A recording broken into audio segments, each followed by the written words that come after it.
Pressure پڑا ہوا تھا، اور ایک یہ ہر روز دیکھتے تھے کہ اب روپے کو سٹیبل کیسے کرنا ہے. ریزروز ہمارے پاس تھے نہیں.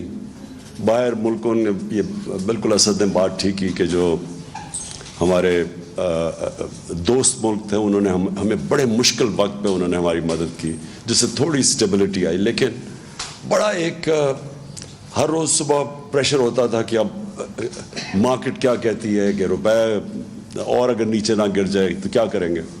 لیکن اس کے علاوہ ایک پہلے دن سے جو اپوزیشن تھی وہ پہلے دن سے گورنمنٹ گرانے کے اوپر تلی ہوئی تھی.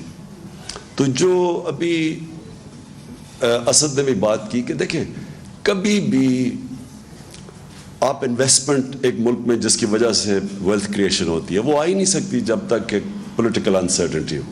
اور وہ پولیٹیکل انسرٹنٹی کریٹ کی گئی ہمارے اگینسٹ پلان کر کے. اور وہ صرف وہ اس لیے نہیں کہ وہ اس لیے نیسرلی نہیں کہ انہوں نے وہ سمجھتے تھے کہ ان کو پاور میں آنا چاہیے، وہ اس لیے کہ وہ ڈرے ہوئے تھے کہ میں احتساب کروں گا. ان کے اوپر کرپشن کے کیسز تھے. وہ سارا کوشش یہ کر رہے تھے مجھے بلیک میل کرنے کی کہ میں کسی طرح ان کو NRO دے دوں. اور وہ پہلے دن سے نہ انہوں نے تقریر کرنے دی مجھے، پہلی دن اسمبلی میں نہ وہ تقریر کرنے دیتے تھے، شور مچا دیتے تھے. اور پھر ہر روز وہ کہ جی آج اکانومی گئی تو کل گئی، اور آج گورنمنٹ گئی اور پرسوں گئی. اور پھر وہ فضل الرحمان اپنا دھرنا لے آتا تھا. حالانکہ میں نے اس کو بڑا کہا کہ ہم انٹرٹین کا ہم کوئی نے کوئی روڈ بلاکس نہیں کیے، ہم نے کوئی FIRs نہیں کاٹی. میں نے تو اسے آفر کیا تھا کہ ہم تھوڑا کھانا پینا بھی تمہیں دے دیں گے جب تم دھرنا لے کے آؤ گیا. اور پھر وہ اور ڈرانے کے لیے بلاول صاحب نے کام پہ ٹانگنے والا ٹور کر دیا گورنمنٹ گرانے کے لیے. کہنے کا مقصد میرا یہ ہے کہ سارا وقت پولیٹیکل انسرٹنٹی کریٹ کی گئی بلیک میل کرنے کے لیے. پارلیمنٹ چلنے نہیں دی. اور پھر یہ ٹائم فریم دیا کہ کیا یہ 3 مہینے میں اور 2 مہینے میں گئی، اور سازشیں ہو رہی تھی. وہ مجھے پوری اس کی رپورٹ تھی. پھر جب وہ کووڈ آیا تو وہ شہباز شریف جو بھاگ گئے تھے نواز شریف کے ساتھ، آپ کو یاد ہوگا کہ انہوں نے گارنٹی کر کے عدالت میں ایفیڈیوٹ دے کے اور وہ باہر بھاگ گئے تھے. تو اس نے آنا ہی نہیں تھا واپس کیونکہ اس کا FIA کا کیس تھا.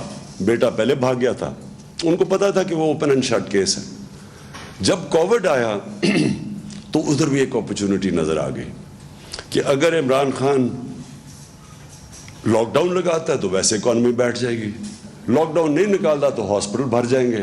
تو وہ ون سچویشن تھا. وہ بھاگا واپس آیا، منہ پہ وہ لگا کے کمپیوٹر کے سامنے بیٹھ گیا کہ میں اسپیشلسٹ ہوں، میں آ کے ٹھیک کروں گا ملک کو.